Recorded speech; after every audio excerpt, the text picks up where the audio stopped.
तो कैसे हैं आप लोग। एक बार वापस से आपका स्वागत है मेरे चैनल में। और आज हम बात करेंगे पिछले लेक्चर के आगे की बात, अर्थात पिछले लेक्चर में हम राजस्थान के संत और संप्रदाय के बारे में बातचीत कर रहे थे। तो आज हम उसके आगे बात करेंगे। अब तक हमने 9 संतों के बारे में बातचीत कर ली है। इसके आगे हम 10वें संत के बारे में बात करेंगे, नवलदास जी के बारे में। किनके? नवलदास जी के बारे में बात करेंगे। तो इनका जन्म हरसोलाव नागौर जिले के अंदर हुआ था। इनका जन्म कहाँ हुआ था? हरसोलाव नागौर में। इनका मुख्य केंद्र कहाँ था? जोधपुर में। इनके द्वारा एक संप्रदाय चलाया जाता था, वो कौन सा था? नवल संप्रदाय। तो नवलदास जी के द्वारा नवल संप्रदाय चलाया जाता था। और इनका प्रमुख ग्रंथ ये पुस्तक कौन सी थी? नवलेश्वर अनुभववाणी। पुस्तक का नाम क्या था? नवलेश्वर अनुभववाणी इनकी पुस्तक थी, यह ग्रंथ था। अगले संत हमारे क्या थे? स्वामी लालगिरी। अगले संत थे हमारे स्वामी लालगिरी। इनका जन्म की बात करें तो सुलखनिया चूरू के अंदर हुआ था। इनका मुख्य केंद्र हमारे बीकानेर था। स्वामी लालगिरी जी ने अलखिया संप्रदाय चलाया था। कौन सा? अलखिया संप्रदाय चलाया था स्वामी लालगिरी जी ने। और स्वामी लालगिरी जी का प्रमुख ग्रंथ कौन सा था? अलख स्तुति प्रकाश। स्वामी लालगिरी जी का जो ग्रंथ कौन सा है? हमारा अलख स्तुति प्रकाश इनका ग्रंथ है। अगले संत आते हैं हमारे संत दास जी। नाम क्या है इनका? संत दास जी। तो नाम है संत दास जी है। तो बात करें इनके, तो इनका मुख्य केंद्र दांतड़ा भीलवाड़ा के जिले के अंदर था। संत दास जी ने गूदड़ संप्रदाय चलाया था। कौन सा? गूदड़ संप्रदाय चलाया था संत दास जी ने। फिर आते हैं हमारे राजा राम जी। राजा राम जी का मुख्य केंद्र हमारे शिकारपुरा जोधपुर जिले के अंदर राजस्थान में। राजा राम जी ने क्या किया? पर्यावरण संरक्षण का संदेश दिया था। राजा राम जी ने क्या किया? पर्यावरण संरक्षण का संदेश दिया था। पटेल समाज के लोग राजा राम जी को अपना मुख्य देवता मानते हैं। कौन? पटेल समाज के लोग। और इन्होंने क्या किया? पर्यावरण संरक्षण का संदेश दिया था। अगले संत आते हमारे मलुकनाथ जी। कौन? मलुकनाथ जी। तो मलुकनाथ जी की बात करें, मलुकनाथ जी अलवर के बहुत बड़े संत थे। कहाँ के? अलवर के। और मलुकनाथ जी ने क्या? गरीबदासी संप्रदाय चलाया था। मलुकनाथ जी ने क्या किया था? गरीबदासी संप्रदाय चलाया था। किन्होंने? मलुकनाथ जी ने। अगले हमारे कवि भक्त आते हैं, भक्त कवि दुर्लभ। तो भक्त कवि दुर्लभ को वागड़ का नरसिंह भी कहते हैं। जैसे हमारे गुजरात में नरसिंह थे, उसी प्रकार नरसिंह जी वागड़ में भी एक नरसिंह जी हुए हैं, उनका नाम था भक्त कवि दुर्लभ। क्योंकि जिस तरह गुजरात में भगवान श्री कृष्ण के भक्त नरसिंह जी हुए थे, उसी प्रकार वागड़ में भगवान श्री कृष्ण के भक्त कौन हुए थे? भक्त कवि दुर्लभ हुए थे, जिन्हें क्या कहते थे? हमारे वागड़ का नरसिंह कहते थे।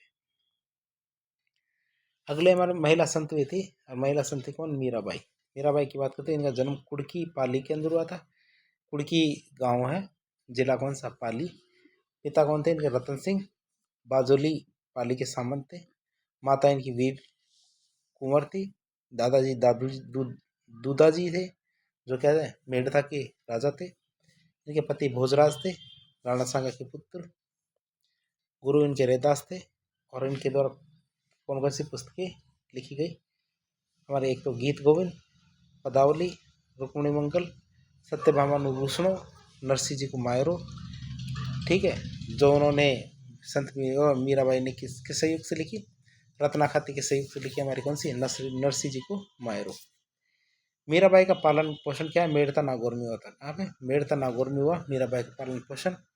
मीराबाई क्या? भगवान श्री कृष्ण को अपना पति मानकर श्री कृष्ण की सगुण पूजा किया करती थी। सगुण रूप से पूजा करती थी। कैसे? भगवान श्री कृष्ण को वो अपना पति मानती थी और उस रूप में वो पूजा करती थी। मीराबाई के पिता रतन सिंह खानवा के युद्ध में लड़ते हुए वीर गति को प्राप्त हुए थे। खानवा के युद्ध में उनके पिता वीर गति को प्राप्त हुए, अर्थात ब्याई जी हमारे राणा सांगा के। द्वारका गुजरात में रणछोड़ मंदिर में भगवान श्री कृष्ण की जो मूर्ति है, उसके अंदर मीराबाई विलीन हो जाती है या मूर्ति में समा जाती है। कहाँ पे? द्वारका गुजरात के रणछोड़ मंदिर में जो मीराबाई जी थी ना, तो भगवान श्री कृष्ण की मूर्ति में विलीन हो जाती है। मीराबाई को क्या बोलते हैं? राजस्थान की राधा कहा जाता है। क्यों? क्योंकि उन्होंने भगवान श्री कृष्ण की उसी प्रकार पूजा की जिस प्रकार राधा ने की थी। महात्मा गांधी की बात करें तो महात्मा गांधी के अनुसार मीराबाई क्या है? अन्याय के खिलाफ संघर्ष करने वाली एक सत्याग्रही महिला थी, जिन्होंने भक्ति की थी राणा सांगा के शासन। आगे हम बात करेंगे रानाबाई की। रानाबाई की बात करते हैं, इनका जन्म स्थान हरनवा गांव परबसर तहसील नागौर जिले में हुआ। पिता इनके राम गोपाल थे, माता गंगाबाई, गुरुजी इनके चतुर्दास जी। मेले की बात करें, रानाबाई का मेला हमारे भाद्रपद शुक्ल त्रयोदशी के दिन लगता है अर्थात 13 के दिन लगता है। मंदिर की बात करें तो हरनवा गांव परबसर तहसील में इनका मेला और मंदिर बना हुआ है। रानाबाई ने कभी भी जीवन में शादी नहीं की। रानाबाई ने क्या ली थी? समाधि ली थी। तो ये चित्र में आप रानाबाई का चित्र देख सकते हैं। रानाबाई क्या है? भगवान श्री कृष्ण की भक्त थी, तो इसीलिए रानाबाई को राजस्थान की दूसरी मीरा कहा जाता है। रानाबाई क्या कहते हैं? राजस्थान की दूसरी मीरा कहा जाता है। अहमदाबाद के युद्ध के दौरान रानाबाई ने जोधपुर के महाराजा अभय सिंह की रक्षा की थी। जोधपुर के राजा थे ना अभय सिंह, उनकी रक्षा की थी किसने? रानाबाई ने। अगली हमारी महिला संत आती है कौन? गौरीबाई। गौरीबाई की बात करते हैं, जन्म इनका डूंगरपुर जिले के अंदर हुआ। राजस्थान के डूंगरपुर में इनका जन्म हुआ। गौरीबाई का जन्म डूंगरपुर के नागर ब्राह्मण परिवार में हुआ था। कहाँ पे? नागर ब्राह्मण परिवार था, वहाँ पे गौरीबाई का जन्म हुआ। गौरीबाई को वागड़ की मीरा कहते हैं। गौरीबाई को क्या बोलते हैं? वागड़ की मीरा कहा जाता है। डूंगरपुर के महारावल शिव सिंह ने गौरीबाई को बाल मुकुंद मंदिर बनवा कर दिया था ताकि वो भगवान विष्णु की पूजा कर सके। बाल मुकुंद मंदिर विष्णु की नहीं, श्री कृष्ण की पूजा कर सके। डूंगरपुर के बाल मुकुंद मंदिर को ही गौरीबाई का मंदिर कहते हैं। और ये बाल मुकुंद मंदिर किसने बनवाया था? महारावल शिव सिंह ने, जो डूंगरपुर के राजा थे। बाल मुकुंद मंदिर क्या है? भगवान श्री कृष्ण का मंदिर था। अगली हमारी महिला संत आती है कौन? भूरी भाई अलख। कौन है भूरी बाई अलख की बात करें तो सदारगढ़ गांव राजसमंद के अंदर इनका जन्म हुआ। और भूरी बाई अलख मेवाड़ की प्रमुख महिला संत मानी जाती है। फिर आते हैं हमारे वल्लभ संप्रदाय। क्या वल्लभ संप्रदाय की बात करें तो इसका प्रवर्तक वल्लभाचार्य जी थे। वल्लभ संप्रदाय की शुरुआत वल्लभाचार्य ने की थी। वल्लभ संप्रदाय में भगवान श्री कृष्ण की पूजा बाल रूप में की जाती है, अर्थात उनके बचपन के रूप में इनकी पूजा की जाती है। और वल्लभ संप्रदाय के मंदिर को क्या बोलते हैं? हवेली कहते हैं। इसलिए जो वो मंदिर होते हैं वहाँ पे जो संगीत गाया जाता है उसे क्या कहते हैं? हवेली संगीत कहते हैं। क्योंकि जब मंदिर हवेली कराएंगे तो संगीत कौन सा होगा? हवेली संगीत। वल्लभ संप्रदाय के मंदिरों में भगवान श्री कृष्ण के चित्र बनाए जाते हैं। वल्लभ संप्रदाय में क्या है? वो तो वल्लभ संप्रदाय के जो मंदिर है उनमें भगवान श्री कृष्ण के चित्र बनाए जाते हैं, और इसलिए उनको क्या कहा जाता है? पिछवई कहा जाता है। किसको? उन चित्रों को। राजस्थान में वल्लभ संप्रदाय के प्रमुख कितने? 41 मंदिर है। जैसे कि हमारे कुछ मंदिर है, जैसे हमारे कोटा के अंदर एक मंदिर है मथुरेश जी का, तो आप देख सकते हैं। श्रीनाथ जी का सिहाड़ नाथद्वारा राजसमंद में। तीसरा द्वारकाधीश मंदिर कांकरोली राजसमंद में। ये हमारा गोकुल चंद्र जी मंदिर कामा भरतपुर में। मदन मोहन जी का मंदिर है कामा भरतपुर में। तो इस तरह जो हमारे वल्लभ संप्रदाय के कितने हैं? राजस्थान में 41 मंदिर है, और सभी मंदिर क्या बहुत ही इंपॉर्टेंट है। आगे हम बात करते हैं गौड़ीय संप्रदाय की। इसके प्रवर्तक थे चैतन्य महाप्रभु, जो गौड़ ब्राह्मण थे बंगाल के। कौन थे? गौड़ ब्राह्मण थे बंगाल के। गौड़ संप्रदाय की शुरुआत चैतन्य महाप्रभु ने की थी। गौड़ी संप्रदाय में भगवान श्री कृष्ण की पूजा की जाती है। और गौड़ी संप्रदाय के कौन कौन से मंदिर हमारे राजस्थान में?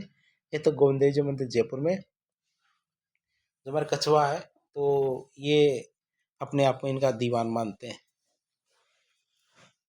और मदन मोहन जी का मंदिर है करौली के अंदर। तो ये दो मंदिर क्या गौड़ी संप्रदाय के मंदिर है। तो जो हमारे राजस्थान के अंदर जो कछवा वंश है, तो कछवा वंश क्या है? इनको बहुत मानता है।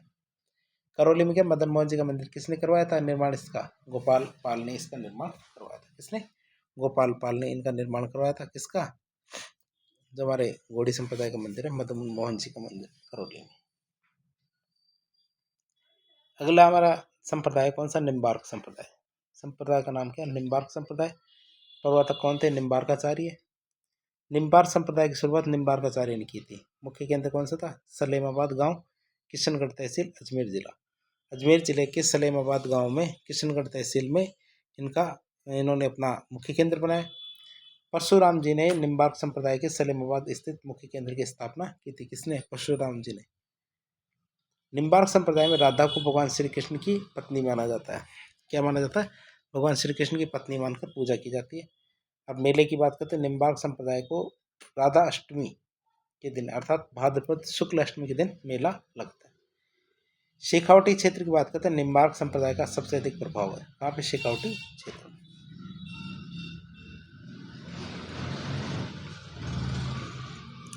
अगला संप्रदाय आता है हमारा प्रणामी संप्रदाय। प्रणामी संप्रदाय के प्रवर्तक कौन थे? प्राणनाथ जी। इसकी शुरुआत क्या प्राणनाथ जी ने की थी। मुख्य केंद्र पन्ना मध्य प्रदेश था। ग्रंथ की बात करते हैं कुजलम स्वरूप इसका मुख्य ग्रंथ है। कौन सा? कुजलम स्वरूप इसका मुख्य ग्रंथ है। प्रणामी संप्रदाय में भगवान श्री कृष्ण की पूजा की जाती है। और जयपुर में आदर्श नगर में प्रणामी संप्रदाय का मंदिर है। जयपुर में जो आदर्श नगर वहां पे आप देख सकते हो प्रणामी संप्रदाय का मंदिर।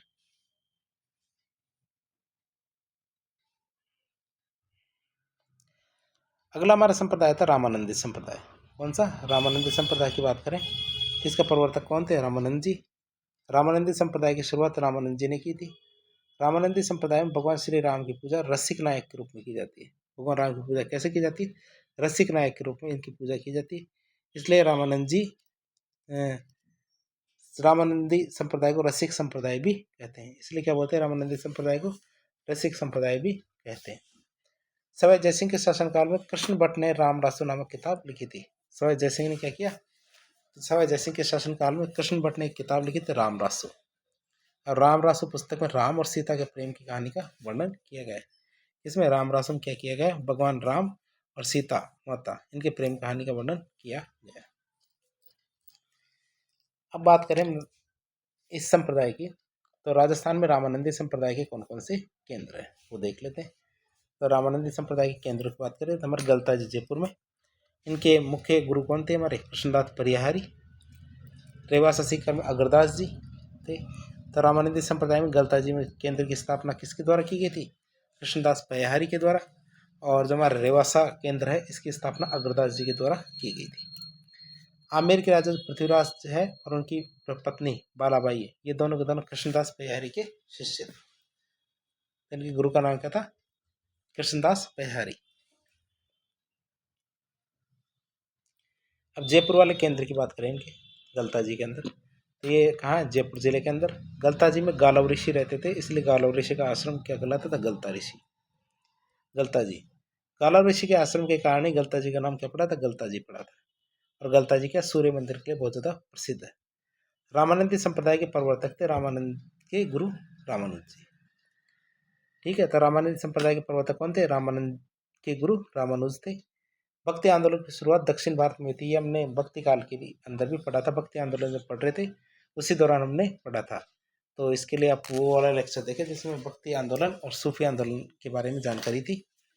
तो उसके अंदर इसकी पूरी डिटेल से जानकारी है। भक्ति आंदोलन की शुरुआत कहाँ हुई थी? दक्षिण भारत में, जहाँ पे अलवार और नैनार दो संप्रदायों के रूप में इसकी शुरुआत की थी। गलता जी में क्या? रामानुज संप्रदाय के लोग भी रहते हैं। गलता जी में क्या? रामानुज संप्रदाय के लोग भी रहते हैं। उत्तर भारत में रामानुज संप्रदाय का केंद्र क्या है? गलता जी जयपुर है। और दक्षिण भारत में रामानुज संप्रदाय का केंद्र कौन सा है? तोताद्री तमिलनाडु। तो आप देख सकते हैं, तो दक्षिण में तो हमारे कौन है? तोताद्री तमिलनाडु में। और जो उत्तर भारत में कौन है? गलता जी जयपुर है। आप इसे याद रखेंगे। रामानुज जी की बात करें तो रामानुज क्या तमिलनाडु के रहने वाले थे। रामानुज संप्रदाय का दक्षिण भारत में प्रमुख केंद्र तोताद्री तमिलनाडु है। गलता जी को उत्तर भारत का तोताद्री भी कहते हैं। क्यों? क्योंकि रामानुज संप्रदाय का दक्षिण भारत में प्रमुख केंद्र कौन सा? तोताद्री। तो उत्तर भारत में रामानुज संप्रदाय का प्रमुख केंद्र कौन है? गलता जी। यहाँ पे बंदरों की अधिकता है, इस कारण गलता जी को मंकी वैली भी कहते हैं। गलता जी क्या बोलते हैं? मंकी वैली भी कहते हैं। क्यों? क्योंकि यहाँ बंदरों की अधिकता है। फिर बात करें रामस्नेही संप्रदाय की। रामस्नेही संप्रदाय की बात करें तो इसके प्रवर्तक थे स्वामी रामचरण जी महाराज। रामानंद जी के चेले रामचरण जी महाराज थे, जो क्या सगुण भक्ति की तरफ चले गए थे। इसी वजह से रामानंदी संप्रदाय से ही आके जुड़े। ठीक है, रामानंद जी के वे चले जो निर्गुण भक्ति की तरफ चले गए, वो रामस्नेही संप्रदाय से जुड़े। इस तरह आप देख सकते हैं रामस्नेही संप्रदाय के बारे में। तो रामानंद जी के दो तरह के चेले बटे हुए थे। जो चेले सगुण भक्ति की तरफ चले गए थे वो तो रामानंदी संप्रदाय को से बनाए। क्या उन्होंने क्या? रामानंदी संप्रदाय बनाया। और जो चेले जो निर्गुण भक्ति की तरफ गए थे उन्होंने रामस्नेही संप्रदाय बनाया था। तो देख सकते हैं रामस्नेही संप्रदाय क्या है? एक निर्गुण भक्ति का संप्रदाय है। राम स्नेही संप्रदाय में दशरथ पुत्र राम की पूजा नहीं की जाती। क्यों? क्योंकि निर्गुण भक्ति की तरफ गए थे। ये क्या निर्गुण राम की पूजा करते हैं, जो परम परमेश्वर राम है उनकी पूजा करते हैं। ये भगवान दशरथ पुत्र राम की पूजा नहीं करते हैं। राम स्नेही संप्रदाय में गुलाबी रंग के कपड़े पहनते हैं। किस रंग के कपड़े पहनते हैं? गुलाबी रंग के कपड़े पहनते हैं। आप याद रखेंगे। राजस्थान में राम स्नेही संप्रदाय के कौन कौन से केंद्र हैं? नागौर के अंदर तो रैण है और इनके प्रमुख जो संत है वो दरियाव जी है। सिंहथल में हमारे बीकानेर में सिंहथल पड़ता है, उनके संस्थापक कौन थे? हरि रामदास जी। जोधपुर में खेड़ापा नाम की जगह है, वहाँ पे रामदास जी, ठीक है, जो हरि रामदास जी के शिष्य थे। और शाहपुरा भीलवाड़ा में रामचरण जी थे। तो इनके प्रमुख केंद्र कौन कौन से? रैण नागौर, सिंहथल बीकानेर, खेड़ापा जोधपुर और शाहपुरा भीलवाड़ा। अब इन्हीं चीज़ों को टेक्स्ट में देख लेते हैं। राम स्नेही संप्रदाय के शाहपुरा भीलवाड़ा के स्थित केंद्र की स्थापना रामचरण जी ने की थी। जो केंद्र हमारे भीलवाड़ा के अंदर शाहपुरा में, उस केंद्र की स्थापना रामचरण जी ने की। जो केंद्र हमारे रैण नागौर में, उसकी स्थापना दरियाव जी ने की थी। जो हमारे रैण नागौर में केंद्र है, उसकी स्थापना किसने की थी? दरियाव जी ने। जो केंद्र हमारे सिंहथल बीकानेर में है, उस केंद्र की स्थापना हरि रामदास जी ने की थी। और जो हमारा खेड़ापा जोधपुर में केंद्र है, उसकी स्थापना रामदास जी ने की थी। ठीक है, तो इस तरह हमने चारों केंद्रों के बारे में देख लिया। बात करें आगे, होली के अगले दिन शाहपुरा भीलवाड़ा में फूल डोल मेले का आयोजन किया जाता है। होली के अगले दिन क्या शाहपुरा भीलवाड़ा में फूल डोल मेले का आयोजन किया जाता है। अर्थात चैत्र कृष्ण एकम के दिन शाहपुरा भीलवाड़ा में क्या फूल डोल मेला लगता है। और जयमल दास जी को राम स्नेही संप्रदाय की सिंहथल शाखा का आदि आचार्य कहा जाता है। ये याद रखेंगे आप। जो हमारे जयमल दास जी है, इनको क्या राम स्नेही संप्रदाय की जो सिंहथल शाखा है उनका आदि आचार्य कहा जाता है। क्यों? क्योंकि सिंहथल शाखा के संस्थापक श्री हरि रामदास जी का गुरु जयमल दास जी ही था। जयमल दास जी को राम स्नेही संप्रदाय की खेड़ापा शाखा का आदि आचार्य कहा जाता है। क्यों? क्योंकि खेड़ापा शाखा के संस्थापक रामदास जी के गुरु हरि रामदास जी थे और हरि रामदास जी के गुरु जयमल दास जी थे। अतः जयमल दास जी रामदास जी के भी गुरु थे, तो उनके आदि आचार्य कहते हैं। फिर हमारे एक संत आते हैं रामचरण जी। तो हमने पढ़ लिया था रामचरण जी के बारे में। इनका जन्म क्या सोडा टोंक में हुआ। रामचरण जी का जन्म क्या है? विजयवर्गीय वैश्य परिवार में इनका जन्म हुआ था। बचपन का नाम रामकिशन था। पिता बख्तराम, माता देव, कृपाराम जी क्या है इनके गुरु थे। पुस्तक की बात करें, इन्होंने अनभेवाणी पुस्तक लिखी, अर्थात रामचरण जी ने अनभेवाणी नामक पुस्तक लिखी थी। शाहपुरा के राजा रण सिंह ने रामचरण जी को छतरी और मठ बनवा के दिया था। शाहपुरा के जो राजा थे रण सिंह, उन्होंने रामचरण जी को क्या छतरी और मठ बनवा के दिया था।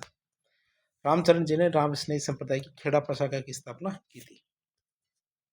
रामचरण जी ने क्या किया? राम स्नेही संप्रदाय की खेड़ापा शाखा थी, उसकी स्थापना की थी। अगले हमारे संत आते हैं कौन? दरियाव जी। दरियाव जी की बात करते हैं, इनका जन्म जैतारण पाली में हुआ था। कहाँ? जैतारण पाली में। दरियाव जी का जन्म दुनिया पठान परिवार में हुआ था। दुनिया पठानों की एक प्रजाति वो है, क्या कहते हैं उसका गोत्र है, तो उसमें हुआ था। कहाँ पे? पाली जिले में, जैतारण में। और बात करें दरियाव क्या थे? मुस्लिम थे। पिता इनके मानसा, माता गीगा, गुरु कौन थे? प्रेमा दास जी। दरियाव जी सबसे पुराने राम स्नेही संत माने जाते हैं। दरियाव जी क्या राम स्नेही संत है, तो सबसे पुराने थे। फिर थे हरि रामदास जी। इनका जन्म सिंहथल बीकानेर में हुआ। हरि रामदास जी का जन्म ब्राह्मण परिवार में हुआ था। पिताजी इनका भागचंद्र जोशी, माता रामी, गुरु जयमल दास जी। और इनके गुरु ग्रंथ को क्या बोलते हैं? निशानी। इनके ग्रंथ का नाम है हमारे निशानी है, जो क्या है? एक योग ग्रंथ है। योग की विद्या इसके अंदर सीखी जाती है। हरि रामदास जी ने निशानी नामक ग्रंथ लिखा। निशानी ग्रंथ क्या है? योग से संबंधित ग्रंथ है। हरि रामदास जी ने राम स्नेही संप्रदाय की सिंहथल शाखा की स्थापना की थी। किसकी? सिंहथल शाखा की स्थापना किसने की? हरि रामदास जी ने।